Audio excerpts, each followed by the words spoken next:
Mahirap aminin ang nararamdaman mo sa isang tao lalo na kung pakiramdam mo ay hindi kayo bagay at hindi dapat pinagtatagpo. Mahirap ding sabihin sa sarili na tumigil na sa kakaasa lalo kung alam mong sa puso mo ay siya lang ang nag-iisa. Ikaw kabarangay, kaya mo bang turuan ang puso mong kalimutan siya? Dear Papa Dudut, kung kaya lang sana ng teleserye ang love life ko ay baka sa dulo ay happy ending din ang ma-experience ko. Ako nga pala si Buboy, 25 years old at mahirap pero pogi. Anak ako ng isang family driver at naipasa ang trabaho ng tatay ko sa akin. Nang may stroke siya at kailangan ng kahalili sa pagdadrive sa kanyang mga amo. Dito na iikot ang kwento ko. Dahil sa pagiging driver ko ay nakilala ko si Yasi. Kaedad ko lamang siya ang nag-iisang anak ng mga amo ko. Siya ang pinagdadrive ko. Maganda si Yasi at mukhang artista talaga. At unang beses ko siyang nakita ay natulala ko. Para ko nakakita ng leading lady sa teleserye. Madalas siyang nakasuot ng makukulay at maiksing damit na bumabagay naman sa kanya. Matataas ang takong at laging nakasuot ng makeup. Akala mo talaga ay artista na laging nakaredy para sa taping. Panay nga ang tingin ko sa kanya at iniisip ko kung napanood ko na nga ba siya sa TV o di naman kaya ay nakita sa isang magazine. Pero sadyang maganda lang siya, sabi ng mga kasambahay nila, at hindi siya artista. Kung sagad sa kagandahan si Yasi ay sagad din ito sa kasupladahan at pagiging maarte. Alam kong tipikal na ugali na yon ng mga spoiled na mayayaman na tulad ni Yasi. Kaya lang ay nangihinayang ako sa ganda niya lalo't almost perfect na siya sa paningin ko. Pero ganoon siguro talaga, Papa Dudut. Hindi ibibigay sa iyo ni Lord ang lahat. Tulad ko, pogi lang ako pero mahirap lang at hindi rin naman ganong katalino. Paraan ito ni Lord para ipakita na pantay-pantay ang tingin niya sa lahat ng kanyang mga anak. Sa unang beses na pinag-drive ko si Yasi, nasampulan ako ng pagiging maarte at mataray niya. Hindi ko yon napaghandaan lalo't unang beses ko yon na ipinag-drive siya, Papa Dudut.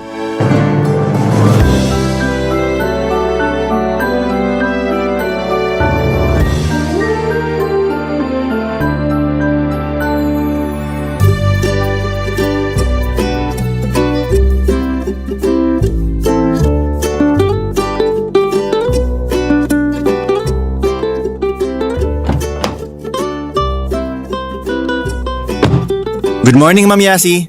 Aha, Saan po tayo ngayon? sa office muna ni Mommy. Mukhang sad girl si Ma'am Yasi ngayon ah. What? Smile naman po kayo dyan. Para ganaan ako mag-drive. Ngumiwi o ngumiti man ako, wala kang ibang choice kundi mag-drive. Now go! Drive! Sungit talaga. Malakas na naman siguro ang regla. What did you say? Sabi ko po, haharurot na sa office ng inyong mami. Mamaya rin ihatid mo ako sa rest house namin sa Tagaytay. I need to be there before dark. Nako, malilintikan tayo sa traffic niyan, ma'am. Biyernes pa naman. I don't care. Binabayaran ka namin para sumunod at hindi para magreklamo. Sinasabi ko lang po, ma'am.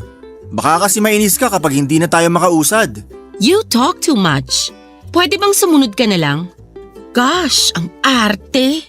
Ikaw nga tong maarte. Anong binubulong-bulong mo dyan? Wala po. Sabi ko, ang ganda nyo. I know that. Kaya lang ang arte masyado. Why are you laughing? What's so funny? Wala ma'am. May naalala lang ako. Can we just go now? Drive na, dali! Okay po ma'am. Ay, wait lang ma'am. What? Tumatawag po kasi yung nanay ko. Okay lang bang sagutin? Just make it quick. Thank you ma'am. Hello, Nay? Hello anak! Naiwan mo yung baon mo rito sa mesa. Ay nako, sabi ko na eh. Kaya pala magaan yung bag ko. Nasa trabaho ka na ba? Pwede ko namang ihatid dyan sa'yo ngayon habang sabay-sabay pa yung mga jeep na dumadaan dito sa atin. Mapapagod lang kayo, Nay. Hayaan nyo na. Kakainin ko na lang mamaya pagka uwi. Paalis na rin kasi kami ni Ma'am Yasi. Eh paano ka niyan? Anong kakainin mo? mo? Didiskarte na lang mamaya. Marami namang karinderya sa tabi-tabi. Are you done na? Can we go? Nay, aalis na po kami. Tatawagan ko na lang kayo mamaya ha. O sige, mag-iingat kayo ha.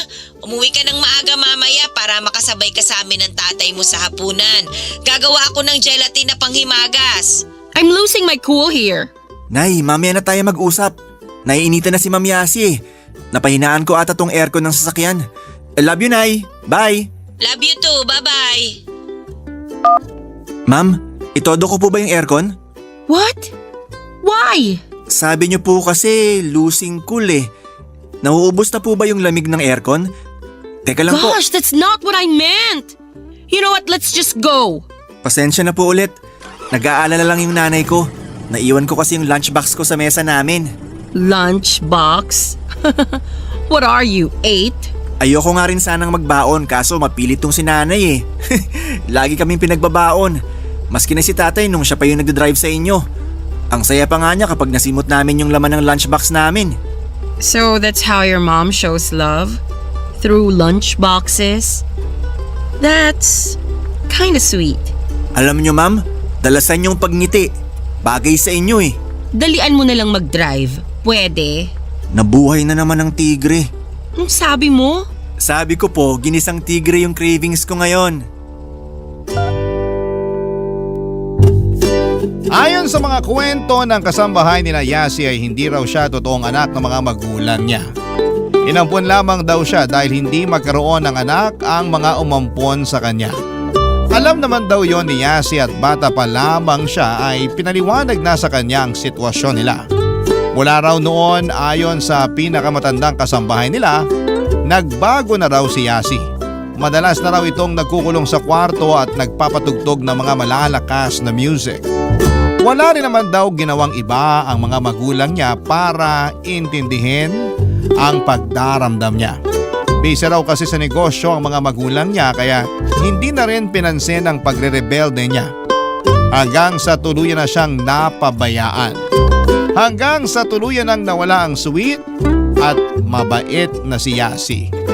Lagi na lang siyang galit sa mundo na akala mo ay maraming umutang sa kanya at hindi pa binabayaran. Hanggang sa paglaki, bihira rin niyang nakakasama ang mga magulang niya. Ni kumain sa hapagkainan ay hindi nila magawa ng sabay. Lagi na lang mag-isang kumakain si Yasi sa bahay at kahit gaano pa kasarap ang ulam, hindi niya yon malasahan. Lagi nagtatanong kung kailan nga ba niya makakasalo ang mga magulang niya. Ito marahil ang dahilan kung bakit humaba ang pasensya ko kay Yasi kahit lagi niya akong sinusungitan at inaartehan. Hindi tulad ko ay lumaki siya sa tahanan na malawak nga pero kulang naman sa pagmamahalan. Kaya nung nalaman niyang pinagbabaon ako ng nanay ko ay nakaramdam siya ng kaunting kirot at nakita ko yon kahit ngumiti siya. Doon ako nakaramdam sa kanya ng awa. Hiling ko na lang sana na balang araw makasabay na rin niya ang mga magulang niya sa hapagkainan. O hindi ba? Tipikal na kwento sa teleserye ang buhay ni Yasi, Papa Dudut.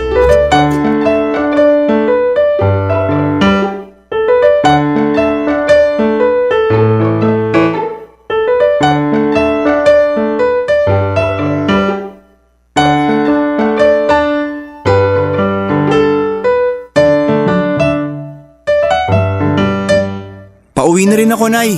Hinihintay ko na lang lumabas ng mall si Ma'am Yasi. Happy 55th birthday po ulit. Dalian mo ha. Ikaw na lang ang hinihintay. Lumalamig na tong pansit bihon. Kumusta po yung lumpiang Shanghai? Ito na nga't gusto nang tumalon sa lalagyan. Naiinip na kagaya ko. Ubus na bang pasensya ng birthday girl namin? Happy birthday ulit, Nay. Mas marami pa yung sahog na baboy sa pansit bihon kisa sa pasensya ko. Kaya umuwi ka na. Kanina pa sumisilip-silip yung mga kapitbahay. Gusto na makikain. Gusto lang manglait ng handa ang mga yan. Ay nako, sinabi mo Let's pa. go na. Nay, nandito na po si Ma'am Yasi.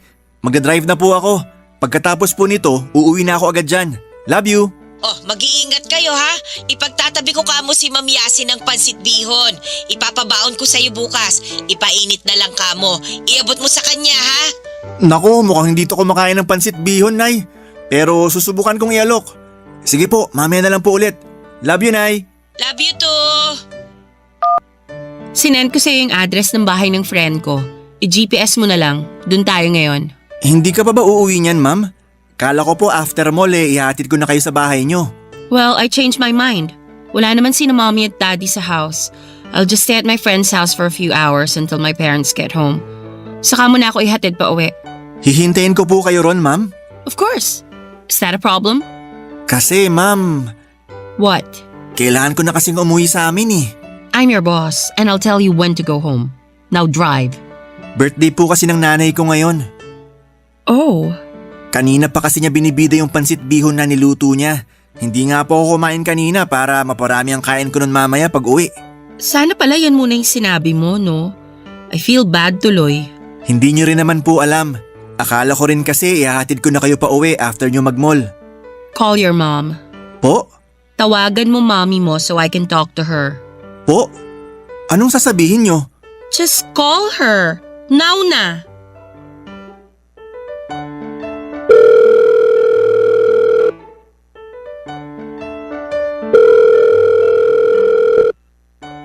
Hello, Buboy. Hello, Nay? Pauwi ka na ba, nak? Pinapasok ko na yung ibang kapitbahay natin. Abay, kanina pa nakatitig sa lumpia eh. Nay, kausapin daw po kayo ni Ma'am Yasi. Hello? Is this Buboy's mom? This is Yasi po. Ay, Ma'am Yasi! Magandang hapon po. Ay, ano po ba yun? Sabi ni Buboy, it's your birthday daw po. Opo, ma'am. Hinihintay ko na nga lang po siyang umuwi rito pagkahatid po sa inyo para makasabay na siyang kumanta ng happy birthday sa akin. Can I come? Ha? Inimbitahan ng sarili? I'm not talking to you. Gusto niyo po ba talagang pumunta, ma'am? Naku, maliit lang po kasi itong bahay namin eh. Masikip at saka mainit pa. Baka po hindi niyo makayanan. It's okay po. Gusto ko lang maki-birthday. So, can I come? Papadudot lihim akong napangiti nang nag-volunteer si Yasi na pumunta sa birthday ng nanay ko. Pagkatapos ng usapan nila ay inabot na sa akin ni Yasi ang cellphone ko pabalik. Sinabi niyang imbitado na raw siya sa birthday ng nanay ko. Akala ko nga dediretso muna kami sa bahay ng friend niya bago kami pumunta sa bahay. Pero sinabi niyang i-cancel na lang daw namin ang pagpunta sa friend ko. Mas mahalaga raw ang birthday ng nanay ko. Lihim akong kinilig noon at parang sa teleserye, yung tipong umaamo na yung tigring leading lady. Ganon ang feeling. Napangiti ako ng palihim pero nahuli rin niya ako. Tinanong niya kung bakit ako ngumingiti. Nagsinungaling ako, papadudot, at sinabing na-excite lamang ako makauwi ng bahay para makakain na ng pansit bihon. Tumango lamang siya at saka nilabas ang mga pinamili niyang gamit sa mall.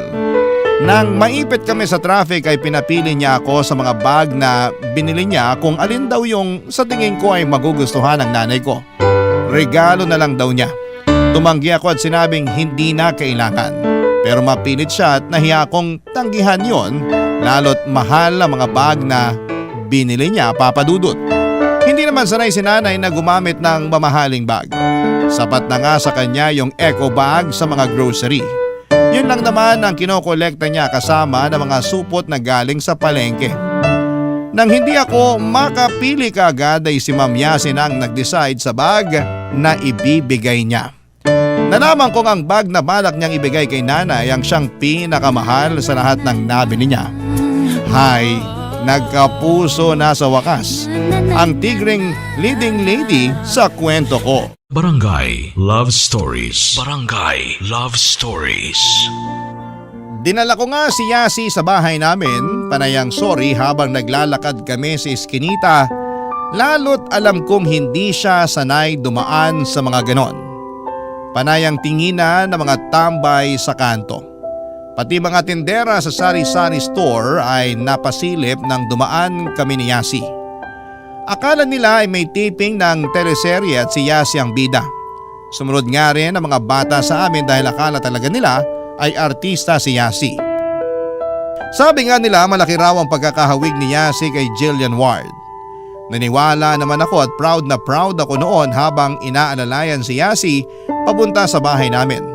Wala naman ako naging problema sa kanya at akala ko nga ay mag-iinarte siya at matatakot na tumapak sa maruming daanan namin. Pero tahimik lamang niyang binabaybay ang daan patungo sa bahay namin. Ako pa nga tong panayang sorry sa bawat lubak na madadaanan niya. Sinabi niyang huwag ko siyang intindihin dahil ayos lamang siya. Nang makarating kami sa bahay ay napatitig muna si Yasi sa kabuuan ng labas ng bahay namin. Wala naman akong nakitang panguhusga sa kanya, Papa Dudut. Inaya ko na siyang pumasok na lalo't nakita ko nang sumilip si nanay mula sa bintana. Ang tamis ng ngiti ni nanay nang makita si Yasi. Samantalang gumilid naman ang mga kapitbahay namin na naki-birthday. Nahiyang dumikit kay Yasi. Nahihiya sila na kahit laylayan ng bestida ni Yasi ay madikit sa kanilang hita. Ganon kaganda si Yasi. May intimidate ka talaga sa itsura niya. Pero nung time na yon ay parang ka-level ko lamang siya. Nawala bigla ang arte at kasungitan niya. Nakipagbeso pa nga siya kay nanay na mula pa ang pisngi ni nanay dala ng hiya sa ginawang pagbeso ni Yasi, Papa Dudut.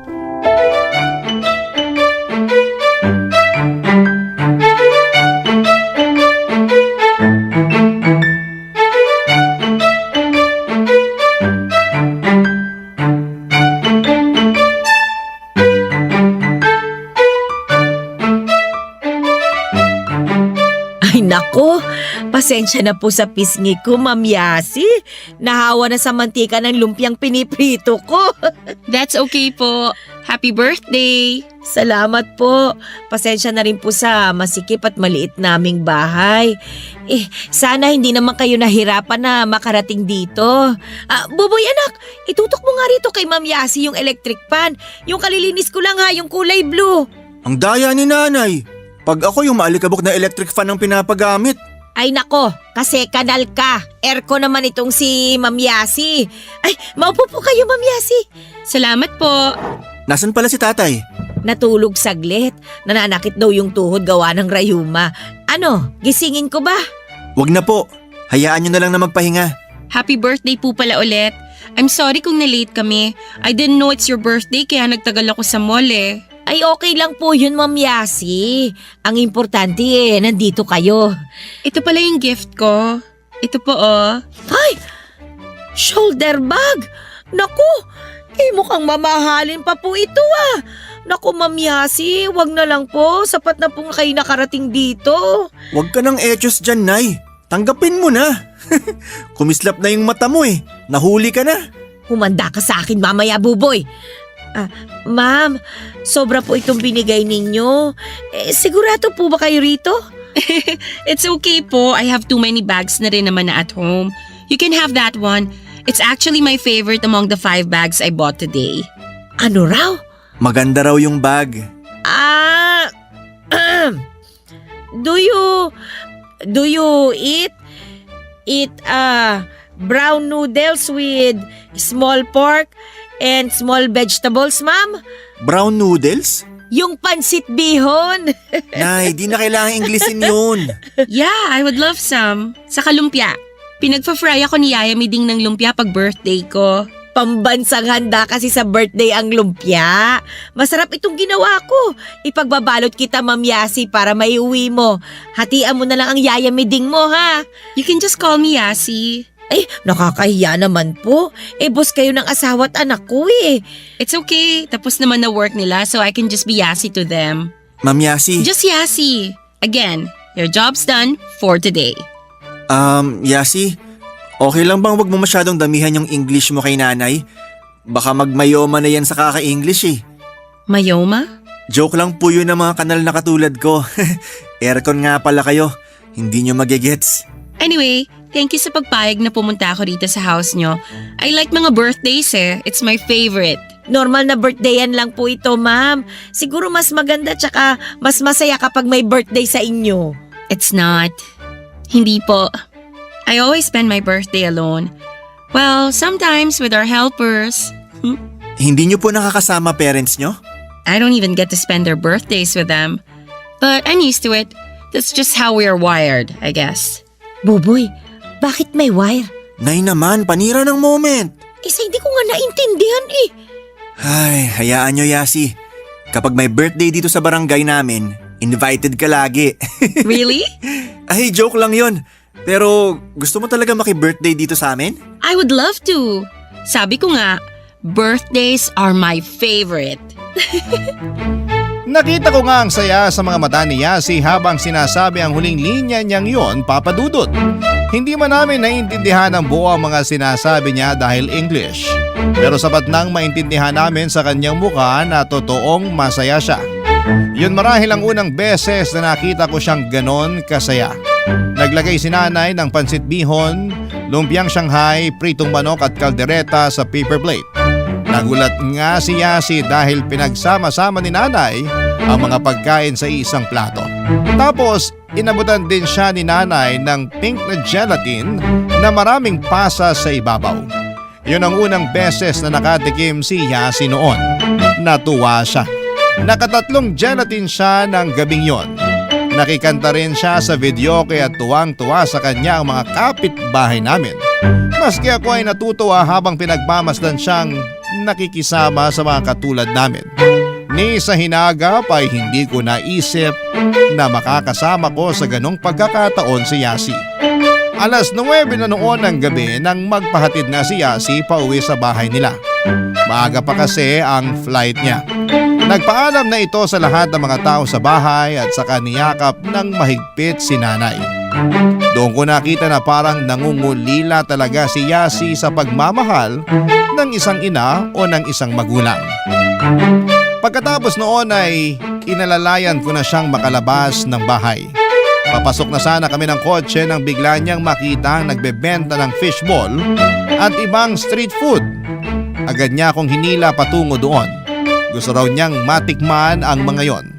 Napangiti na naman ako. Tipikal na pangyayari yon sa isang teleserye kung saan ang mayamang leading lady ay kakain ng street food. At bilang leading man na galing naman sa hirap, ako ang guide niya sa magandang experience na yon.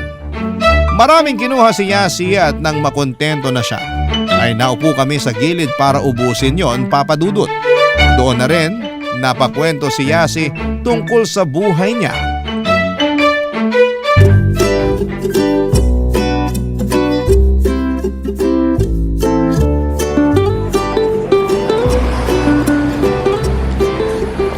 What do you call this round orange thing? Kwek-kwek yan. Quick, quick? Kwek? Kwek. Itlog pugo yan. Tapos binalutan ng harina na may food coloring na orange. It looks good. Let's try it. It's super yummy. Hayaan mo. Sa susunod, bibilhan kita ng maraming ganyan. Thank you. But most of all, thank you for inviting me to your mom's birthday. Happy ako. Ikaw nga ito nag-iimbita sa sarili mo eh. Joke! Gusto ko lang kasing makatry maki-birthday sa mga katulad nyo. Katulad namin na mahirap? Gets? No ha? Katulad nyo na buo and loving ang family. Ay, sorry. Akala ko dahil sa mahirap kami. There's nothing wrong with being mahirap, no? Ha? Lahat kaya mali kapag mahirap ka. Walang perang pambili ng mga gusto. Mali. Laging pagod sa trabaho ng maliit ang pasahod. Mali. But you have what other rich people want. Ano? Yung maalikabok na electric fan? Kwek-kwek? Babad sa mantika na lumpia? Family. Lo, may family ka rin naman ah. But not as happy like yours. Maswerte ka, no? Be grateful. Hindi ba talaga masaya ang pamilya mo? Andito ba ako with you if I'm happy at home with my family? Kasi parang masaya naman ang buhay nyo eh. Nakukuha mo lahat ng gusto mo. Except for my parents' attention. Totoo nga yung mga napapanood ko sa teleserye. Teleserye? Yung mga napapanood sa TV tuwing hapon at gabi. Yung mga bidang mayayaman na nagsasampalan. Yung lagi naghahanap ng pagmamahal at atensyon ng magulang. Mga ganon. I should star in one of those teleseries then. Ikaw ang leading lady ko at ako ang leading man. Now that's interesting. Kain na nga lang tayo. Ma'am Yasi? What did I say kanina? Ay, Yasi? Yeah? Thank you. Kasi pinakita mo kung sino ka. Why? What do you mean? Hindi lang talaga ako makapaniwala na mas makikilala pa kita ng ganito. Ang saya nyo kasama. Mabait at saka sabi sa inyo mas gumaganda kayo kapag nakangiti. I'm sorry kung naaaway kita ha. It's just that I'm frustrated with my parents at ikaw yung andyan para sumalo. It's a misdirected anger. It won't happen again. Naiintindihan na kita kung bakit ka ganun sa akin dati. Pero hindi ko pa rin maintindihan karamihan ng English mo Kaya sana tipirin mo naman kasi nahihilo na ako sa pag-intindi. I'm sorry. Okay, para sa'yo, I'll speak more Tagalog. I'll try. Para sa kwek. See? I can be kanal too. Ako kaya, kailan magiging aircon? Don't be an aircon. You're already perfect as a kanal. Did I use the joke right? Hindi ko rin alam. Hindi mo naman kasi tinipid yung English mo Oops. I'll try harder na. Please have patience sa akin. Pasalamat ka, maganda ka. I heard that. Sige nga, anong sabi ko? You said I'm maganda. Totoo naman kasi. And thank you for that. You are pogi. Etyoserang aircon. Ubusin mo na yung kwek-kwek so I can hatid-hatid you home.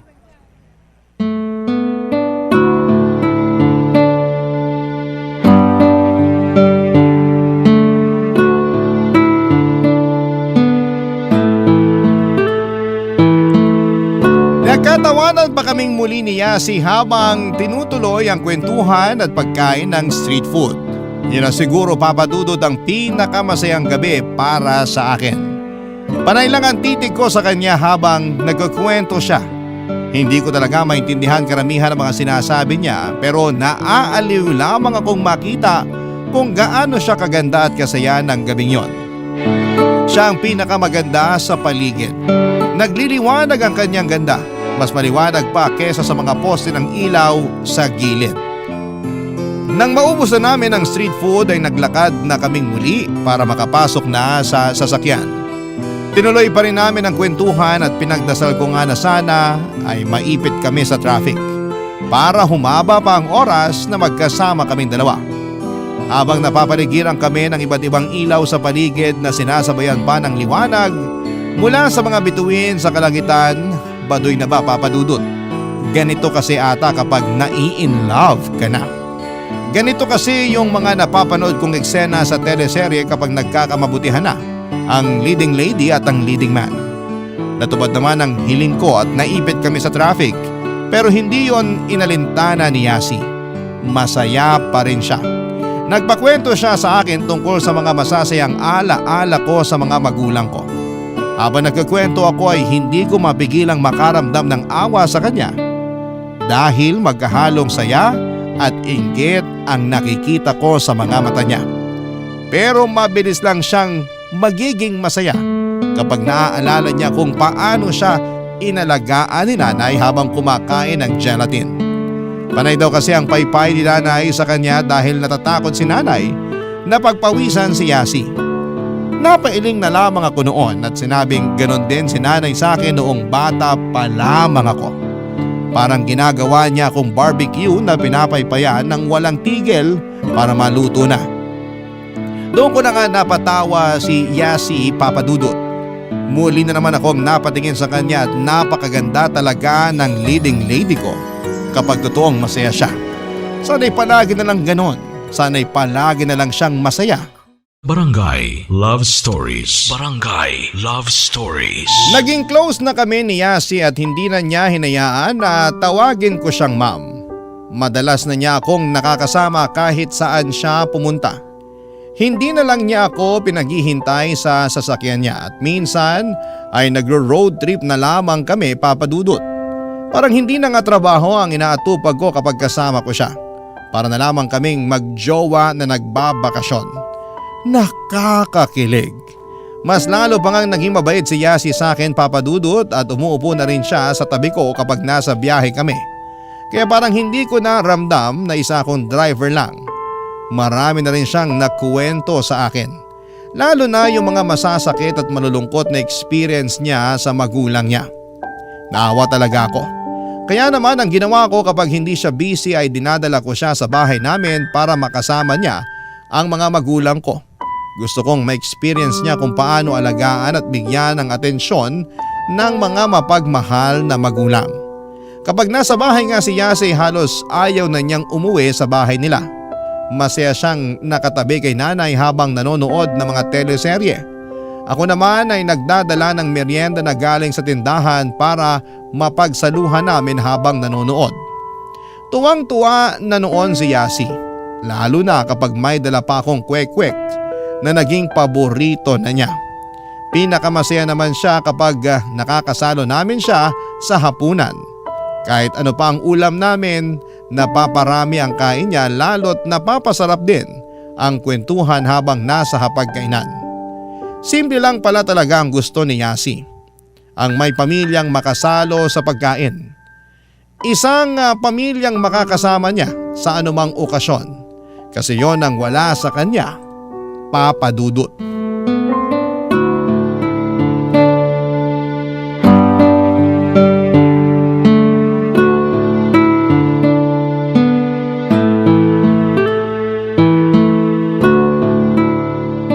What will happen kaya sa teleserye na winawatch namin ng nanay mo, no? Will the leading lady and leading man end up together? Happily ever after kaya? Huling 2 linggo na pala yun, no? Ang bilis. Parang kailan lang tinatarayan ng leading lady yung leading man niya. Parang kailan lang magkababata lang sila na nagra-run sila sa farm. Tapos nagagalit yung nanay ng leading lady kapag nakikipaglaro siya sa leading man kasi mahirap lang si leading man. But that didn't stop them. They make laban for their relationship. Ginalit tuloy nila yung matapobreng nanay ng leading lady. Ayun, pinatapon sa Amerika yung leading lady. The evil mother even offered a huge sum of money to the leading man, no? Para tigil-tigil na niya si leading lady. Hindi tigil-tigil. Tigilan yung tamang salita para riyan. Oh, I'm sorry. You know naman may dila. Not sanay pa rin sa Tagalog but I've improved a lot, no? Diba? Ang laking improvement. Naiintindihan ka na nga ni nanay. Tapos si tatay hindi na nagtutulog-tulugan para lang maiwasang sagutin yung mga tanong mo na puro English. Nakaka-proud ka. I'm really happy kasi my Tagalog is getting better. Thank you, ha. Nako, wala yun. Ikaw pa ba? Ako pa ba? Nginig-nginig pa? Nanginginig pa. Alright. Yasi? Yeah? May gusto sana akong sabihin sa'yo What is it? Nahihiya ako Oh, don't be. Ako lang to. Kasi Oh, wait. Bakit? Tumatawag na bang mami mo? No, but my boyfriend is. May boyfriend ka pala? Hindi ko alam. Yeah, but most of the time I feel like I don't have a boyfriend at all. He's just like my parents. Di ako binibigyan ng time and attention. Yun lang. Unlike you. Ha?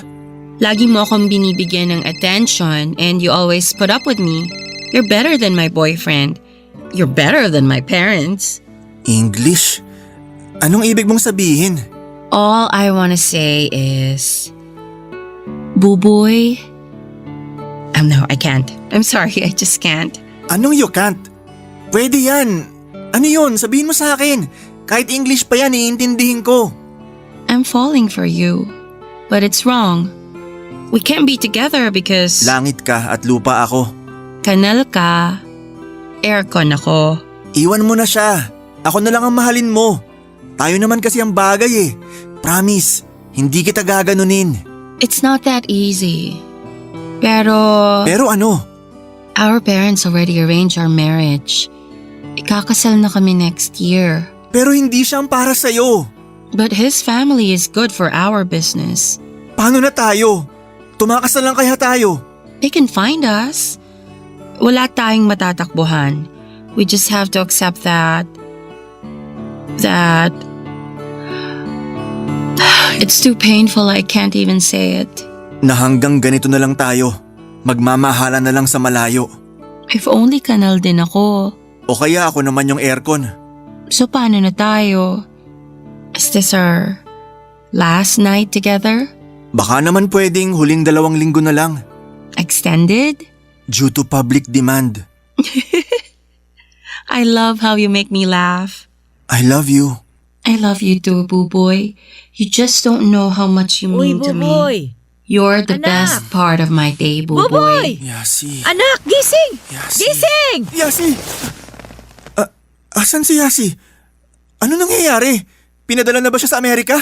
Ay, nananaginip ka na naman. Paano yung tawag mo dun sa boss mo? Panaginip lang? Ay, oo. Bumangon ka na riyan at malilate ka na sa trabaho mo. Huwag mong kalilimutan ng lunchbox mo sa mesa, ha?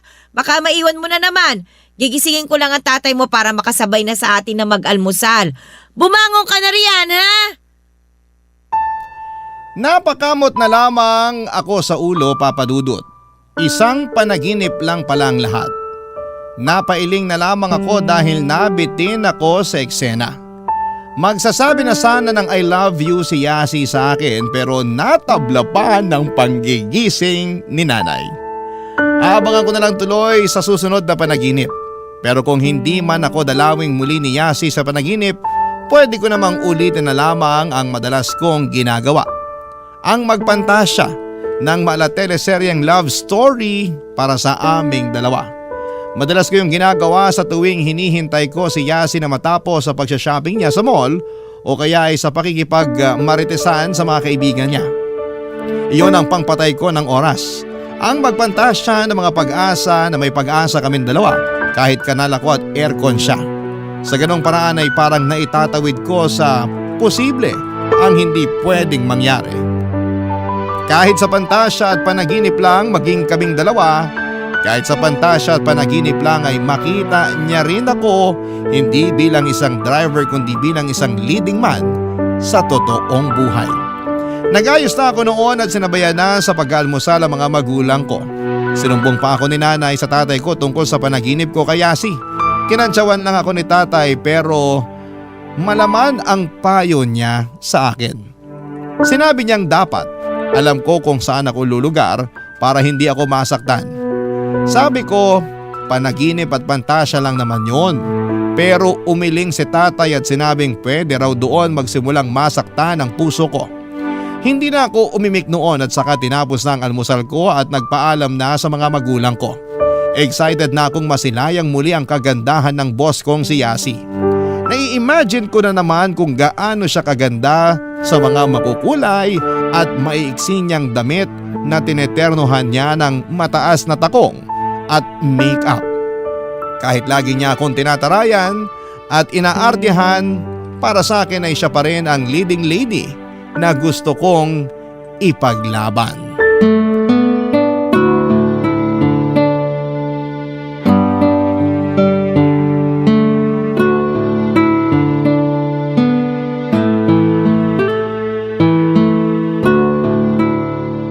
Hello, Buboy! Naiwan mo na naman ang baon mo rito sa mesa. Naku, sorry Nay. Nagmamadali na kasi ako eh. Baka maipit ako sa traffic. Baka nagmamadali ka kasi gusto mo na kagad makita ang leading lady mo na si Ma'am Yasi. Uy, hindi ah. Professional lang ako. Ayoko nalilate sa trabaho. Mama mo! Wow, si nanay pang Gen Z ng humor. Ewan ko ba? Nahawa na ako rin sa pinapanood kong mga Gen Z sa teleserye. Oy, siya, sige na. Magtrabaho ka na riyan. Ilagay niyo na lang po sa ref yung lunchbox ko. Kakainin ko agad pagka uwi ko. Anong oras ka kaya makakauwi niyan? Hindi ko pa po alam eh. Baka magpahatid pa si Ma'am Yasi sa sa bahay ng boyfriend niya. Oy, selos ka no? Kaya gustong gusto kong iniiwan yung lunchbox ko eh. Ang lakas mo kasing mang-asar, Nay. Alam mo namang sa ganitong paraan lang ako naglalambing sa'yo bukod sa mga pabaon ko eh. Oy, siya, sige na. Hihintayin ka namin ng tatay mo mamaya ha. Sana makasabay ka sa amin na maghapunan. Iginawa kita ng pink gelatin na maraming pasa sa ibabaw. Lantakan natin habang nanonood ng teleserye ha. Ayan, sige. Hindi ko papalagpasin yan. Nay, andito na po si Ma'am Yasi. Aalis na po kami. Tawag na lang ako mamaya. Love you. Love you too. Bye! Who was that? Nanay ko po, ma'am. Nakalimutan ko kasi yung lunchbox ko sa bahay. Okay. Did you get my message? Sorry po. Hindi ko agad na-check. Oh my gosh, what did I say ba? Always check your messages. Ay nako, kakainis. Sorry po, Ma'am Yasi. I-check ko na po ngayon. Sorry po ulit. Napatawag kasi bigla si nanay eh. Whatever. Nakita ko na po yung minessage nyo na address. Dito na po ba tayo pupunta? Yeah, and make it quick. My boyfriend's already there na. Mansa rin nyo pala ngayon, Ma'am Yasi. How did you know that? Fina-follow ko po kayo sa IG. Ako po yung laging taga-heart ng posts nyo. Oh, okay. What's that smell? Po? Itong kwek-kwek po atang naaamoy nyo. Napabili kasi ako kanina. Cravings ba? Gusto nyo po? Why is it so orange? Food coloring lang po yan. Safe naman kainin. Para siguro nakakatakam tingnan. Is that really edible? Ball? Mukha lang po siyang ball na maliit dahil sa pagkakabilog ng arena sa itlog pugo. Masarap po ito. It looks weird, but weird is good. Can I try it? Ay, hindi po kayo magsisisi, Ma'am Yasi. Ito po. Masarap din ang sausawan yan. Manamis-namis. Wait lang. I'll take a photo of it muna. So this is quick, right? Kwek-kwek po, Ma'am Yasi. Kwek-kwek. Quack. Okay, got it. I'll try it na ha. Wow! Not bad ha. It's actually tasty. Sabi sa inyo, Ma'am Yasi eh. I'll just pay you na lang for this ha. Akin na to. Libre ko na yan, ma'am. Hayaan nyo next time. Dadalhan ko pa kayo ulit. Make it marami ha. Kasi ipapatikim ko rin sa boyfriend ko. I'm sure he'll love this. Thank you. Let's go na.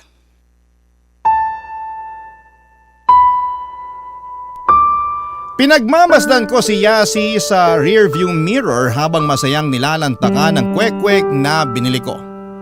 Kahit papaano ay may natupad sa pantasya ko ang mapakain ng leading lady ko ng kwek-kwek. Kahit yun lang masaya na ako. Alam ko naman na sa realidad ay hindi na yon madaragdagan pa dahil meron na siyang ibang mahal at nagmamahal sa kanya. Tinigil ko na muna ang pagpapantasya at nag-focus na lamang sa present time kung saan ay masaya siya habang ka-video call ang boyfriend niya at binibida ang kwek-kwek na bigay ko sa kanya. Binanggit niya sa kanyang boyfriend na ako ang nagbigay. Masaya na ako doon. Kahit papaano napasali na ako sa mundo niya kahit isang eksena lang.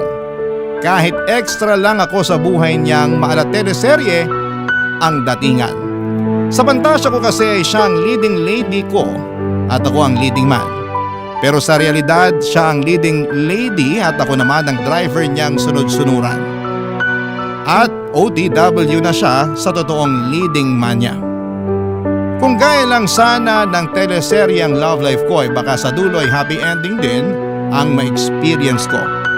Sa dulo ay mukha pa rin namang teleseryang love life ko. Yun nga lang, hindi ako ang ka-happy ending ng leading lady na pangarap ko. Pero hindi roon nagtatapos ang kwento ko dahil may book 2 ng love life ko papadudot.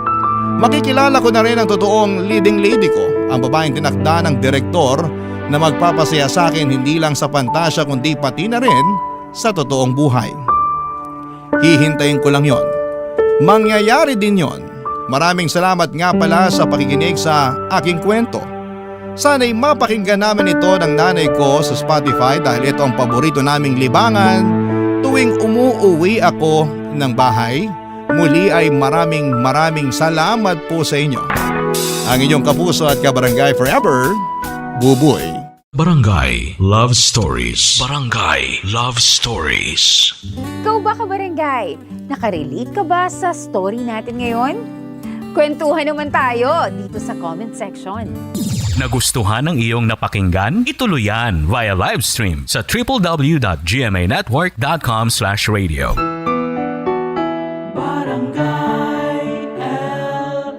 In Mega Manila, 97.1. Kapag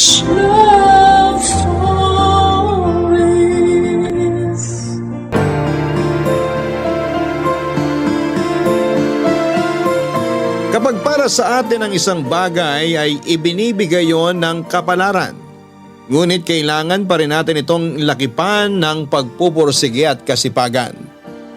Ikaw kabarangay, anong bagay ang gusto mong makamit sa buhay? Dear Papa Dudut, mahalaga para sa isang tao ang magkaroon ng pangarap pero mas importante yung merong isa o dalawang tao na naniniwala na matutupad natin ang pangarap na yon. Bilang Pilipino, kilala tayo sa pagbubuklod ng ating pamilya.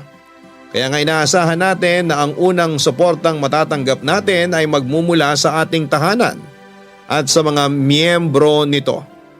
Habang bata pa, hinuhubog ng mga magulang ang kanilang mga anak para magkaroon ng matibay na pundasyon na gagamitin nila sa pag-abot ng mga bagay na gusto nilang makamit. Kalakip noon yung walang maliw na pag-ibig, pagtanggap at pag-unawa ng mga magulang. Dahil hindi naman perpekto ang isang anak.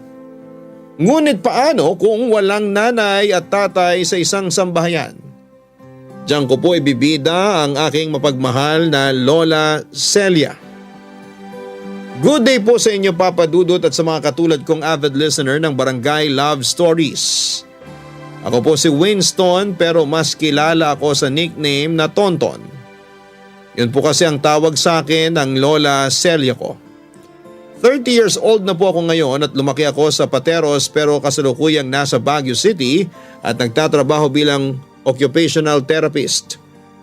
Matagal na po akong nakikinig sa inyong programa at naisipan kong sumulat sa inyong istasyon para magbahagi ng kwento ng buhay ko na sana ay kapulutan ng aral at inspirasyon ng mga kapuso nating tulad ko ay minsang nangarap din.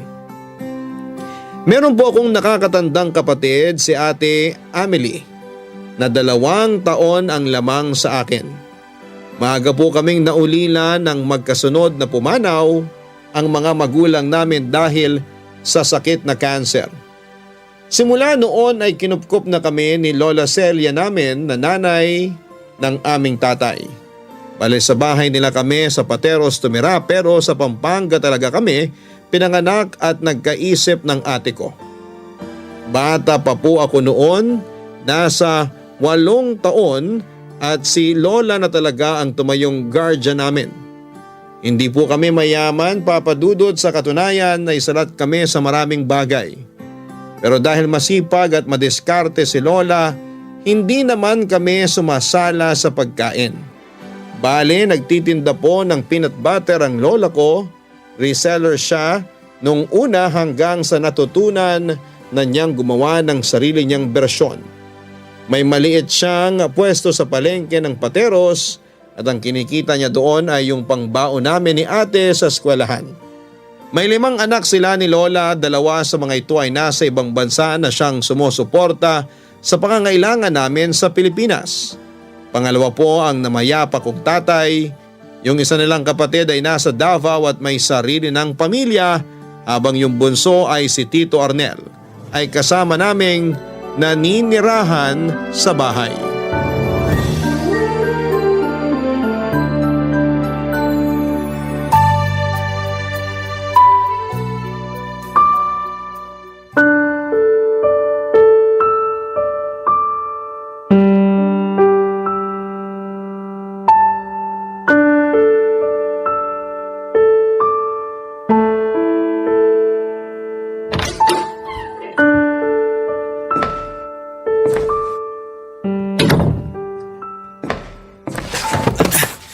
Aray ko, lintik namang sahig.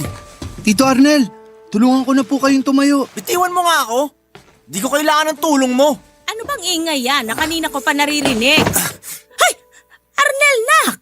Ano bang ginagawa mo dyan sa sahig? Tumayo ka nga dyan. Huwag mong halikan yung sahig. Eh sinong hahalikan ko? Kayo? Aray! Loko kang bata ka, ha? Nay naman eh. Bakit ba kayo nang babatok? Tinatanong mo pa talaga, puro kabulastugan niyang sinasabi mo. Teka, amoy alak ka. Oo nga, amoy alak ka. Aray! Sumusobra na kayo, Nay, ha? Tito Arnel, wag niyo na pong patulan si Lola. Edi sige, ikaw na lang. Tonton! Bakit mo tinulak yung pamangkin mo, Arnel? Masyado kasing pakialamero yung apo nyo. Kanina pa yan. Naalibadbaran na ako sa presensya niya. Ayos ka lang ba, Apo? May masakit ba sa'yo? Ay nako, pag napilayan si Tonton, malilintikan ka talaga sa akin, Arnel. Sus! Para tinulak lang, akala mo naman binalian ko na ng buto. Totohanin ko na kaya? Balian ko na kaya yung pinakamamahal niyong apo? Subukan mo, si Raulo ka. Ano, Ton? Ayos ka lang ba? Hindi ka na sumagot dyan, Apo. Ayos lang po ako, La. Masakit lang po puwet ko. Ay nako, kawawa naman ang apo ko. Halika, tumayo ka. Ang drama naman na maglolang to. Manahimik ka nga dyan, Arnel. Uuwi-uwi ka ritong lasing tapos aawayin mo pamangkin mo. Pasalamat ka, di ko to pinalaking basagulero. Kundi, napangahan ka na nito. Saka hindi rin naman kita pinalaking palaaway. Ewan ko ba kung kanino ka nagmana? Baka kay tatay. Huwag mo ngang dinadamay dito yung tatay nyo. Matagal nang patay yung tao. Para gino-joke ka lang, Nay. Di ka na mabiro. Hindi ako nakikipagbiruan sa'yo. Sumosobra ka na sa ugali mong yan. Akala mo kung sino kang siga na uuwi para manakit dito sa bahay natin? Hoy, wag mo ngandalin dito yung ugaling kanto mo. Iwanan mo dyan bago ka pumasok sa pinto. Pati si Tonton, sinaktan mo pa. Sus, palibhasa. Grabe kayo mag-alaga sa mga sampid niyong apo. Anong sampid na apo? Sinong sampid? Sina Tonton at Amelie? Sino pa nga ba? Meron pa bang saling ket-ket sa pamamahay na to bukod sa magkapatid na yan? Ano? Di ba sampid lang naman kayo rito ng ate mo? Tito, nasasaktan po ako. Ay, ang arte mo talaga. Di pa nga kita pinapangahan. Anong masakit dyan? Gusto mo pangahan na talaga kita? Para masaktan ka? Ano? Ano? Halika rito! Aray! Huwag mo sabing sasaktan si Tonton! Saka hindi sila sampid ng ate niya sa bahay natin dahil mga apo ko sila. Pamangkin mo sila, Arnel. Kadugo! Magpapamilya tayo kaya tigilan mo yung pagtawag-tawag sa kanila na sampid. Para kang walang pinag-aralan. Nakapagtapos ka pa naman ng kolehiyo tapos di mo ginagamit yung ulo mo? Basta! Kahit anong sabihin nyo, sampid pa rin tingin ko sa dalawang yan. Palibhasa, ulila na. Walang nagmamahal, kaya nakikisiksik dito sa bahay natin. Diyan na nga kayo maglola. Nasusukan na ako sa pagmumukha niyong dalawa. Tinanong mo ba kami kung natutuwa kami sa pagmumukha mo?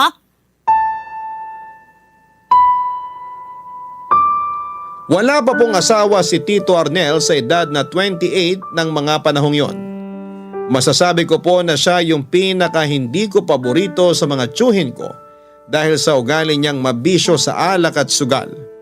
Bukod doon ay lagi pa siyang bastos at sinasagot ng pabalang si Lola. Bagay na madalas magpakulo ng dugo ko bilang Lola's boy. May pagkamadugas din po si Tito o Papa Dudut. Kinukupitan niya rin ng pera si Lola kapag wala na siyang madukot sa bulsa niya. Kahit mga kapatid ni Tito ay sumuko na sa tigas ng ulo niya. Tanging si Lola lamang yung nagtsatsaga sa ugali niya dahil anak pa rin naman daw niya ito, Papa Dudut. Simula nung lumipat kami sa bahay nila ay walang araw na hindi pinamukha sa amin ni Tito Arnel. Nasampid lang kami sa kanilang pamilya. Napalamunin daw kami at kung ano-ano pang mga masasakit na salita ang lagi niyang sinasabi sa amin ng ate ko, Papa Dudut. Lagi rin niya akong kinukutusan nung bata ako. Inuutos-utusan at nilalait ang pagiging lampa at patpatin ko. Tinatawag naman niyang pangit si Ate Emily kaya pareho po kaming yamot sa kanya. Para siyang kulang sa pansin pero sa kabila ng lahat ay hindi namin siya binastos. Kahit kami yung mas bata, kami po ng ate ko ang umunawa. Pero aaminin ko po na malaki ang naging epekto ng mga panlalait at pangmamaliit sa akin noon ni Tito Arnel. Papadudot lalo na tungkol sa pangarap ko at pag-aaral. Hindi naman kasi ako pinanganak na matalino. Hindi rin naman ako mahina sa klase. Pero kumpara sa mga kamag-aral kong magaling na talaga, ako ay kailangan ko pang mag-aral ng husto para umabot man lang sa level nila. At hindi po nakakatulong ang pagde-discourage sa akin ng tiyuhin ko sabayan pa ng pressure at pagod sa pag-aaral. Mabuti na lamang at nandyan ang lola ko, Papa Dudut.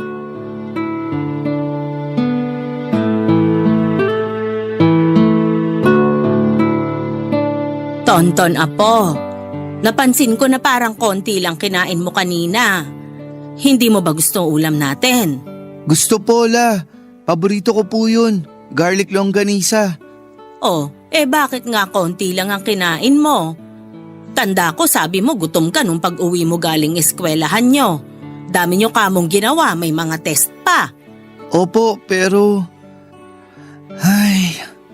Nahihiya na po kasi ako sa inyo, La. Ha? Ano ba yung pinagsasasabi mo? Bakit ka nahihiya sa akin? Saan ka nahihiya? Sa lahat po.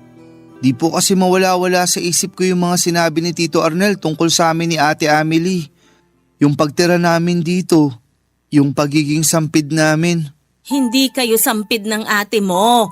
Pareho ko kayong apo, pareho ko kayong mahal. Alam naman po namin yun, La. Mahal din po namin kayo. Kaso, totoo naman po yung mga sinasabi ni Tito tungkol sa amin. Alin ba sa mga sinasabi niya yung totoo doon? Kasi wala akong matanda ang lumabas na matino sa bibig ng lalaking yon. Yung nakikisiksik lang kami ni ate rito sa bahay nyo. Kung hindi siguro namatay sina mama at papa, wala kayong poproblemahin. Sino bang may sabing pinoproblema ko kayo? Si Arnel? Aba siya nga yung problema rito, hindi kayong magkapatid. Kaya hayaan mo na yon. Huwag kang makinig sa kanya kasi wala naman siyang naitutulong sa'yo. Pero naaapektuhan pa rin po ako. Lalo na kapag sinasabi niya na wala naman ako mararating. Nakalokohan lang yung pag-aaral ko kasi magiging katulad lang din daw niya ako. Alin? Yung tambay tapos basagulero? Abay gagaya ka pa niya sa kanya ang layo ng ugali niyo sa isa't isa. Ay, sandali nga. Huwag mong sabihin sa akin na naniniwala ka sa kanya, apo. Sorry, La. Okay lang yon, hayaan mo na. Pero lagi mong isipin na magkaibang tao kayo ng tiyuhin mo. Ay, ginawa ko na naman ang lahat para patinuin siya. Pinagsabihan ko, pinag-aral, inalagaan, pero ewan, nasa talampakan yata ang utak ng anak kong yon. Kahit mga ate at kuya niya naiinis sa kanya. Di ko lang mapalayas kasi kawawa naman, baka matulog sa ilalim ng tulay. Ayun na nga, magkaibang tao kayo. Kaya gusto kong pagtuunan mo ng pansin yung pag-aaral mo. Magtapos ka ng kolehiyo para matupad mo yung pangarap mo. Sa palagay niyo, La, kaya ko? Kaya ko kayang makuha yung degree ko? Oo naman, nakikita ko yung pagsisikap mo kaya bakit mo naman natanong ang bagay na yan? Dami po kasing matatalino sa klase namin. Ako sakto lang. Kaya nga nag-aaral ako ng mabuti para di naman ako kulelat sa klase. Sinong may sabi na di ka matalino? Matalino kayo ng Ate Amelie mo. Kaya wag mong pagsasalitaan ng ganyan ng sarili mo. Oo, may mga pagkakataon na kailangan mong doblehin yung sikap at pagod sa pag-aaral. Pero lahat ng yon, magbubunga naman ang matamis na tagumpay kapag nakapagtapos na kayo. Ay, parang pag nanegosyo lang ang pag-aaral, apo. Namumuhunan ka at hindi pare-pareho yung halaga ng pamumuhunan ng isang tao. May mas malaki, may mas maliit na kapital. Hindi ibig sabihin na maliit yung puhunan mo, hindi ka naaasenso. Kahit yung malalaki nga pag nagpabaya may tsansa pa ring malugi. Kaya importante yung pagsisikap, pagsisipag at pagpapatuloy sa ginagawa nyo kahit na tingin mo mahirap at nakakapagod na. Natutupad ang mga pangarap. At yung pangarap mo, matutupad mo, apo, kasi naniniwala ang lola sa'yo. Ay, La, salamat po ah. Salamat saan? Sa lahat-lahat. Kasi kapag kayo na yung nagsalita, tagus-tagusan sa buto. Lakas ng impact. Impact ka dyan. Ay, basta, sa akin ka lang makikinig. Wag dun sa anak kong ewan ko na lang talaga kung kanino nagmana. Naiintindihan mo ba ako, apo? Opo, La. Naiintindihan ko po kayo. O siya, mabuti kung ganon. Pero di ka ba talaga nagugutom? Kumain ka kaya uli doon, may kanin pa. Yung totoo, nagugutom pa po ako. Yan na nga ba ang sinasabi ko? Tara sa kusina.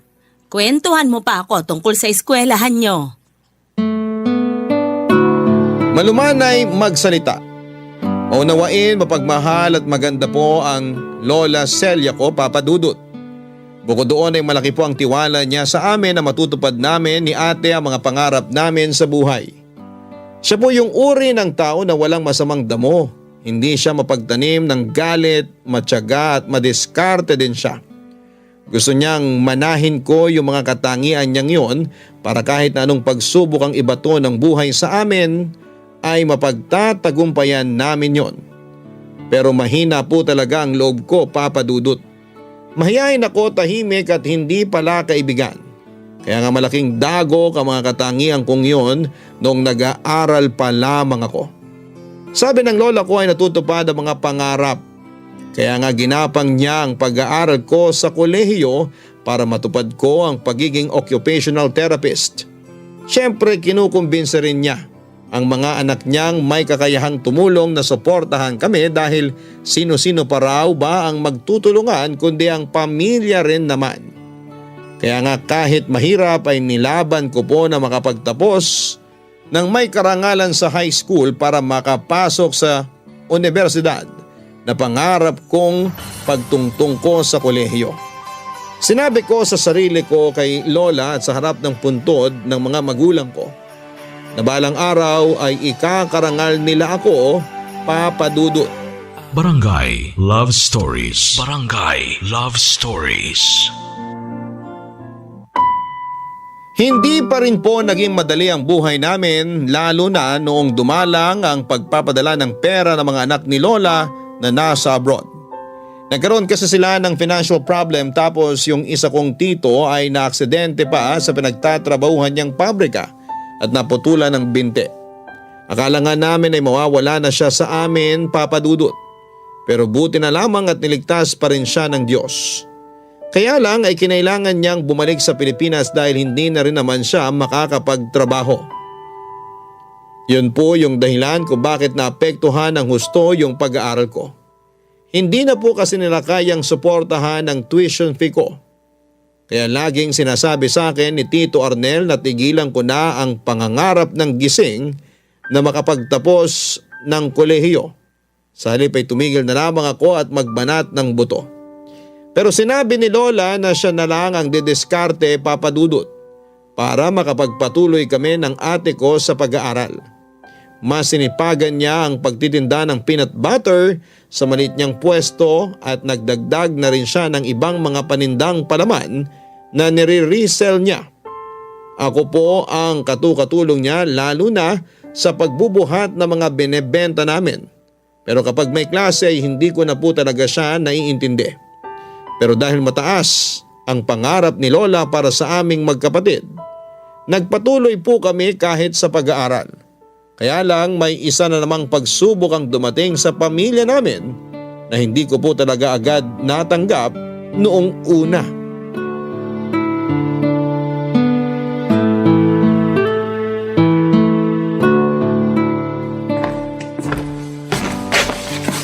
La, may sasabihin sana ako sa inyo.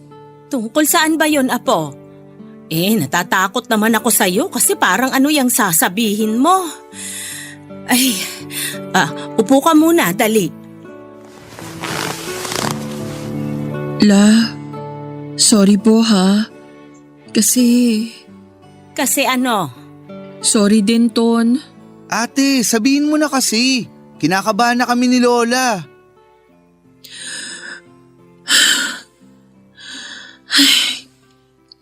Buntis po ako. Ano? Seryoso ba yan? Mamaya, pinaprank mo lang kami ni Lola ah. Bakit ko naman kayo ipaprank?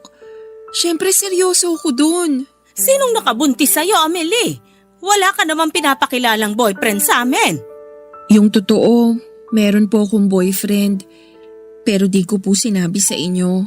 Bakit ka naman naglihim, Apo? Di ko po alam. Siguro kasi pag nalaman nyo, baka pagbawalan nyo kami. O baka ma-disappoint kayo kasi imbis pag-aaral ang atupagin ko, ay nakipagrelasyon po ako. Buti alam mo, ate. Ay, Tonton, huwag mong pagsalitaan ng ganyan ang ate mo. Bakit po hindi, La? Nakaka-disappoint naman talaga ginawa ni ate. Usapan natin, magtatapos muna tayo sa pag-aaral bago tayo magkaanak. Tapos sasabihin mong buntis ka? Alam ko naman yon pero nangyari na. May baby na sa tiyan ko. Anong gusto mong gawin ko? Ewan ko sa'yo. Bahala ka sa buhay mo. Sumusobra ka na. Huwag na nga kayong mag-away na dalawa. Si Tonton po pagsabihan nyo la. Akala mo kung sino ko makapagsalita eh. Parang di niya pamangkin yung nasa tiyan ko. Alam kong pamangking ko yung baby. Pero di mo kasi naiintindihan pinanggagalingan ko, ate. Palibasa ano? Sige, ituloy mo. Palibasa, sarili mo lang inisip mo. Tonton, huwag ka munang magsalita dyan. Hindi makakatulong yung mga sinasabi mo sa ate mo eh. Amelie, apo, ano nang plano mo? Paano na yung pag-aaral mo niyan? Titigil na po ako la. Ha? At bakit? Ayoko na pong mag-aral. Napapagod na po ako. Sabi sa akin ng boyfriend ko, pwede akong tumira sa bahay nila. Aalagaan nila ako doon. Sigurado ka na ba dyan sa gusto mong mangyari? Gaano ka katsak na tatratuhin ka nila ng maayos? Sigurado po ako. Nakilala ko na po ang magulang niya. Mabait sila sa akin la. Kaya sana payagan niyo na po ako. Sinayang mo lang pagpapaaral sa'yo ni Lola. Nagpapakapagod siya para lang mapagtapos tayo tapos ganyan ka. Kaya nga titigil na lang ako para hindi na mapagod pa si Lola. Diba lagi sinasabi sa atin ni Tito Arnel, napabigat tayo, napalamunin tayo, o ayan, aalis na ako. Hindi naman kita pinapaalis, apo. Hindi kayo pabigat ni Tonton. Pamilya tayo. Pero gusto ko na pong bumuo ng sarili kong pamilya la. Sana maintindihan nyo yon. Sorry Ton kung dismayado ka sa akin. Pero yun talaga ang gusto kong mangyari. Sana respeto mo na lang. Paano ko irerespeto yung isang sinungaling na gaya mo? Tonton, tumahimik ka na nga. Hindi na maganda ang lumalabas sa bibig mo, apo. Hey, at ikaw, Amelie, pag-isipan mo uli yung mga sinasabi mo. Mababaliw na ako sa inyo eh.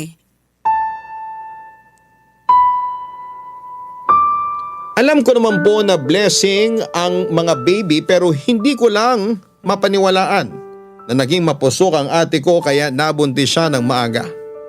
Katulad ko ay nasa college pa lang din siya at hindi ko po mapigilang magalit sa kanya kasi hindi siya tumupad sa mga pangako namin noon na magtatapos kami ng pag-aaral at babawi pa sa lola namin bago kami mag-asawa at bumuo ng sariling pamilya.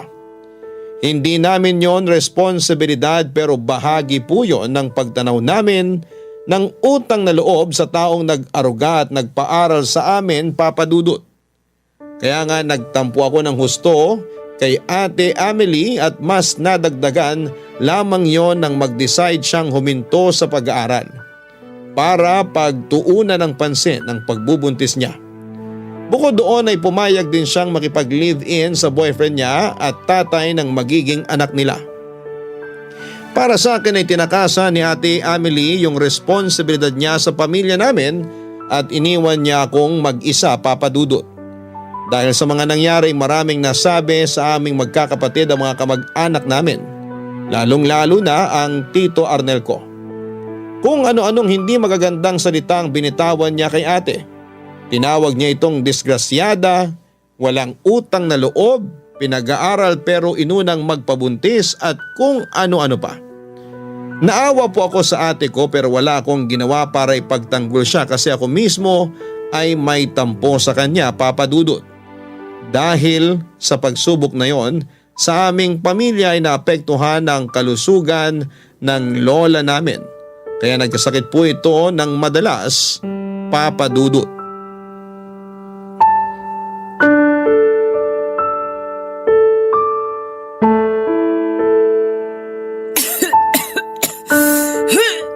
La, mukhang hindi na po magandang ubo nyo ah. Sigurado ba kayo na ayaw niyo pang magpatingin sa doktor? Tubig po, La. Ayos lang ako, Apo. Inuman ko lang to ng halamang gamot. Mawawala rin to kinatagalan. La, uminom po muna kayo ng tubig. Salamat, Apo. Ayos na ako. Pero nag-aalala pa rin po ako. Huwag ka nang mag-alala. Natuyuan lang naman ako ng pawis kaya ako inubo. Tapos naulanan din ako nung isang araw. Bigla na lang kasing dumilim ang langit tapos bumuhos yung ulan eh. Nung tanghali tirik na tirik ang araw. Nagmadali tuloy akong ayusin yung trapal ng tindahan ko kaso ayun, naanggihan ako ng ulan sa likod. Hindi po ba kayo nakapagpalit ng damit? Yun lang, hindi. Wala akong dalang damit pero nagpunas naman ako. La, alam niyo namang dapat nagpalit kayo ng damit, di ba? Kung wala kayong dala, sana bumili kayo. May mga ukaya naman sa gilid ng tindahan nyo para lang sana nakapagpalit kayo. Hindi ko na naisip yon kasi dinagsana ako ng mga parokyano ko. Naubos nga yung 50 pirasong botelya ng mga peanut butter, Apo. Sobrang saya ko. Naisip ko, biyaya yun ng ulan. Hindi po biyaya yun. Kasi pagkatapos nun, sumama na yung pakiramdam nyo. Hanggang ngayon, inuubo at sinisipon kayo. Aanin nyo pa yung malaking kita kung kalusugan nyo naman ang kapalit. Pasensya ka na, Apo. Gusto ko lang namang makabenta ng malaki para may pambayad tayo sa tuition mo sa susunod na semestre. Yun lang naman ang kabuhayan natin kaya kailangan kong pagtrabahuhan ng husto. La naman Ay, may sasabihin po sana ako tungkol sa bagay na yan. Tungkol saan, Apo? Sa pag-aaral ko po. Plano ko na kasing huminto. Ha? At bakit mo naman naisip yan? Kasi hindi ko na po kaya na makita kayong nahihirapan. Tapos lagi pa kayong nagkakasakit. Naaawa na po ako sa inyo, La. Natural sa tao yung magkasakit. Gagaling din naman ako kinalaunan. Kaya bakit kailangan mong tumigil sa pag-aaral? Kayang-kaya pa naman kitang itaguyod. Pero matanda na po kayo. Pag tumigil ako na po yung magtatrabaho. At anong gagawin ko rito sa bahay? Maghihintay sa araw ng kamatayan ko? La, hindi po yun ganun. Kahit na anong sabihin mo, ganun na yon. Alam kong nag-aalala ka sa akin na matanda na ako. Pero maniwala ka naman sa akin pag sinabi kong kaya ko. Saka ilang taon na lang naman makakapagtapos ka na ng kolehiyo, plano mo pang itigil. Paano na yung pangarap mo, Aber? Babalikan ko na lang po siguro kapag may pera na. Kapag kaya ko na. Mahirap pagsabayan ang pagtatrabaho at pag-aaral. Kaya nga habang may pagkakataon na tapusin mo yung pag-aaral mo, gawin mo. Habang buhay magtatrabaho ang tao. Minsan ka lang mag-aral, kaya yun ang atupagin mo. Ay. La, saan po kayo pupunta? Matutulog na. La, wag na po kayong magalit sa akin. Hindi ako galit sa'yo. Naiinis lang. Ay, plano mo pang tularan yung ate mo na hindi nakapagtapos. Handa naman akong igapang yung pag-aaral nyo. Ay, nako. Ewan ko sa mga kabataang ito. Ay. Ako po ang nag-alaga sa lola ko dahilan para mapabayaan ko naman ang aking pag-aaral. Dahil sa nangyari, tuluyan na po akong huminto sa kolehiyo at pinagpatuloy ko na lamang ang pagtitinda ni Lola sa palengke para meron kaming kita at panggastos sa araw-araw. Hindi po madali ang desisyong iwan ang aking pamilya para magtrabaho ngunit yun lamang po ang paraang naisip ko upang masuportahan ang aming pamilya. Praktikal na kung praktikal pero napilay po talaga ng husto ang pamilya namin lalo na sa usaping pinansyal. Tuluyan na rin kasing hindi nakapagpadala ang isang anak ni Lola na nasa abroad dahil nakapag-asawa na ito doon. Hindi na rin naman siya pinilit ni Lola na magpadala dahil sapat na raw yung mga tulong na binigay niya sa aming pamilya. Sabi ko sa sarili ko ay handa kong isang tabi ang pagtupad ng pangarap ko para sa aming dalawa ng lola ko. Ipinaliwanag ko sa kanya na mas mahalaga yung kasalukuyan kesa sa hinaharap. Kaya naman sinuportahan na rin niya yung plano kong pagtigil sa pag-aaral at pagtitinda na lang kapalit niya. Dahil wala naman akong karanasan sa pagtatrabaho, nahirapan po ako ng husto nung umpisa. Si Lola kasi ang madalas na nasa bahay na lang namin dahil marami na siyang iniindang sakit, bunga ng katandaan. Bukod doon ay may takot ako na baka mawala sa akin yung pinakamamahal kong lola. Ayoko pong mangyari yon kasi siya na lamang ang kaisa-isa kong kakampi sa bahay namin, Papa Dudut. Kasi mapaglaro ang tadhana. Minsan kung kailan puspusan ang iyong pagdarasal na wag sanang iadya ng langit yung isang bagay na ayaw mo mangyari, ay nangyayari pa rin po talaga yung hindi inaasahan. Nagkasakit ng malala si Lola. Nagkaroon ng komplikasyon. Sa baga, dala ng lumala niyang pulmonya, dahilan para agawin siya sa akin ng kamatayan, Papa Dudut. Barangay Love Stories. Barangay Love Stories. Hindi ko po matanggap na nawala na lang ng ganon si Lola, Papa Dudut. Para sa akin ay masyado pong maiksi yung panahong pinagsamahan namin sa mundo para iwanan niya ako. Kung pwede nga lang na sumunod na ako sa kanya sa kabilang buhay, gagawin ko kasi pakiramdam ko ay mag-isa na lamang ako. Simula nung burol niya at hanggang mailibing siya ay wala pong araw na hindi ako umiyak sa harap ng kabaong at puntod niya, Papa Dudut. Kahit na napapaligiran ako ng mga kamag-anak namin at kahit na dinamayan ako ni Ate Amelie, nag-iisa pa rin ako matapos kunin sa akin ang lola ko. Nawalan na po ng direksyon ang buhay ko nang mamatay si Lola, Papa Dudut. Gabi-gabi ako naglalasing para makalimutan yung sakit at hinanakit na nararamdaman ko ng mga panahong yon. Umabot po sa punto na naging toxic na rin ako sa mga kamag-anak ko at sa aking sarili kaya marami sa kanila yung naiinis sa akin. Ako na lang din ang mag-isa sa bahay namin kasi si Tito Arnel ay kung saan-saan lupalop ng daigdig pumupunta. Pero wala naman po akong pakialam sa kanya at mas pabor nga sa akin kung hindi na siya bumalik sa bahay namin. Kaya lang ay isang gabi biglang nagpakitang demonyo dahilan para magkainitan kami at magpang-abot, Papa Dudut.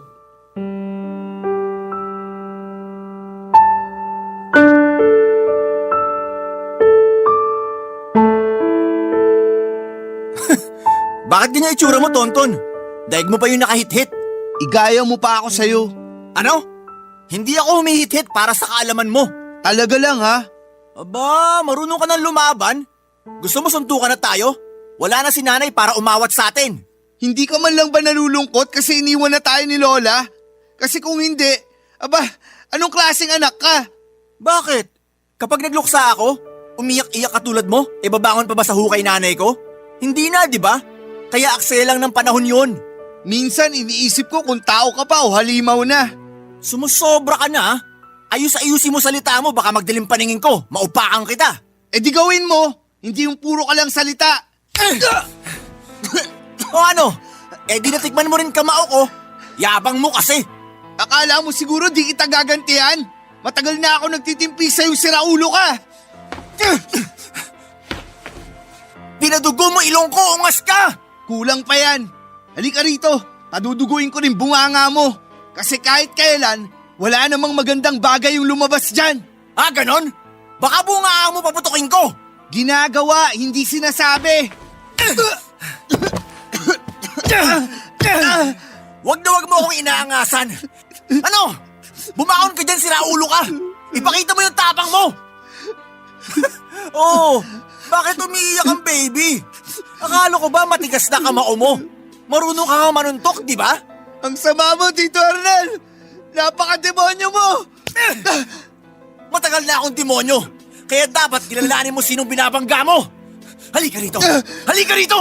Bitiwan mo ako dito. Titigan mo mga mata ko, Tonton.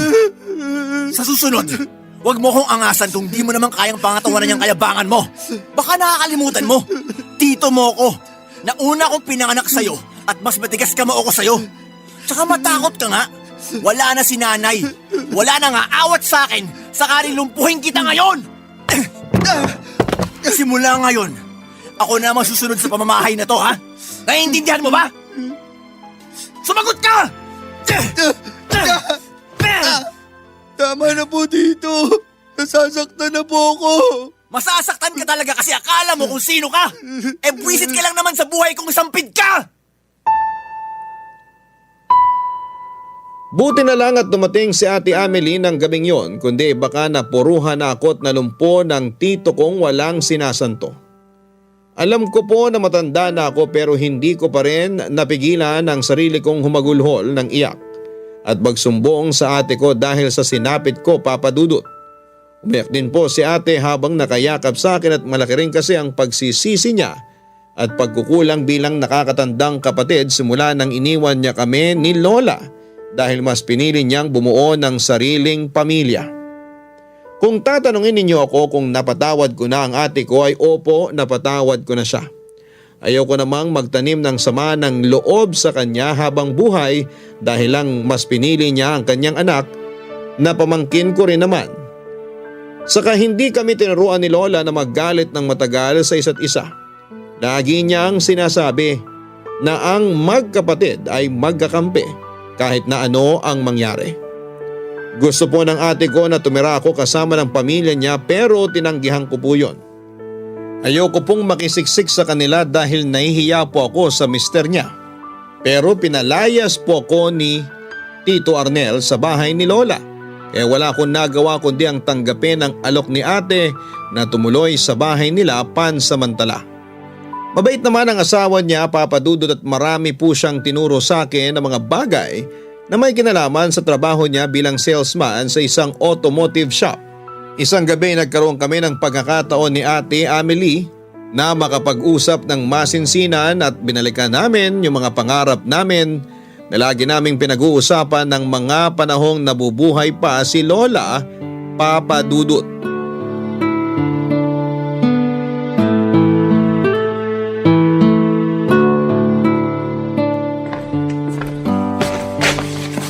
Bakit kising ka pa, Ton? Gabi na. Di lang ako makatulog, ate. Ikaw, bakit gising ka pa? Upo ka muna. Salamat. Nauuhaw kasi ako, kaya kumuha ako ng tubig sa kusina, tapos nakita kita rito. Ayos ka lang ba? May gumugulo ba sa isip mo? Ayos lang ako, ate. Ton, kilala kita. Alam kong may bumabagabag sa'yo. Kaya sana kung ano yon, sabihin mo sa akin. Para matulungan kita. Handa akong makinig bilang ate mo. Salamat kasi nandiyan ka para makinig sa akin. Pero wala lang naman yun. Kung ano-ano lang. Sabihin mo pa rin sa akin. Malungkot ka ba? Oo, kasi namimiss ko lang si Lola. Namimiss ko rin siya. Hanggang ngayon di pa rin ako makapaniwala na iniwan na niya tayo. Walang araw at gabi na di ko siya inisip, ate. Natural lang yon kasi malapit ka sa kanya, Ton. Siya na yung tumayong magulang natin simula nang iwan tayo ni na mama at papa. Ako rin. Nalulungkot pag naaalala kong wala na rin si Lola. Lalo na wala ko sa tabi niya noong mga panahong may sakit siya. Sana naalagaan ko man lang siya. Lagi kanyang hinahanap sa akin noon, ate. Namimiss ka ni Lola. Palagay mo may tampo siya sa akin? Naiintindihan naman ni Lola na busy ka na sa sarili mong pamilya. Saka kung may tampo man siya, hindi naman yun nagtatagal. Nawawala rin. Kilala mo naman si Lola, hindi yun mapagtanim ng sama ng loob. Naniniwala ako sa sinabi mo kasi likas yung pagiging mabait sa kanya. Ako nga, iniisip ko kung proud ba siya sa akin kasi hindi ko natupad yung pangarap niyang makapagtapos ako ng pag-aaral. Alam kong proud sa'yo si Lola, Ton. Mahal na mahal ka nun eh. Pero sana nakinig ako sa kanya. Sana sinunod ko yung gusto niya. Sana mas nagsikap ako. Sana kinaya kong pagsabayin yung pag-aaral at pagtatrabaho para hindi ko na kailangang tumigil. Hindi ko makakalimutan yung lungkot sa mga mata ni Lola nung sinabi ko sa kanya yung desisyon kong hihinto na ako sa pag-aaral ko, ate. Alam ko sa puso ko na Nasaktan siya pero hindi na lang siya nagsalita kasi desidido na ako. Bata pa lang tayo. Lagi na niyang bukang bibig na pag-aaral lang daw yung yaman na pwede niyang ipamana sa atin. Na kahit kailan, hindi mananakaw ng ibang tao. Ngayon ko lang na-realize na tama siya. Kaso huli na ang lahat. Wala na si Lola. At hindi ko man lang siya nabigyan ng karangalan at kasiyahan bago siya nawala. Hindi pa naman huli ang lahat. Pwede ka pang bumalik sa pag-aaral. Tapusin yung kurso mo, Ton. Hindi ko alam kung kaya ko pa, ate. Siyempre kaya mo pa. Saka alam mo, ramdam ko na gustong-gusto mong tapusin yung pag-aaral mo para sa sarili mo at sa katuparan ng hiling ni Lola. Hindi pa naman huli ang lahat eh. Pero di ko alam kung saan mag-uumpisa. Malalaman mo rin kalaunan. Saka huwag kang mag-alala kasi this time, susuportahan na kita. This time, hindi na kita iiwanan at hindi na kita tatalikuran. Tutulungan kitang makapagtapos sa pag-aaral mo hanggang matupad mo yung pangarap mo. Malaki yung tiwala ni Lola sa kakayahan mo, Ton. At naniniwala rin ako doon. Kaya sana, maniwala ka rin sa sarili mo. Binigay ng Diyos sa'yo yung karapatang mangarap kasi meron kang kakayahang tuparin yun.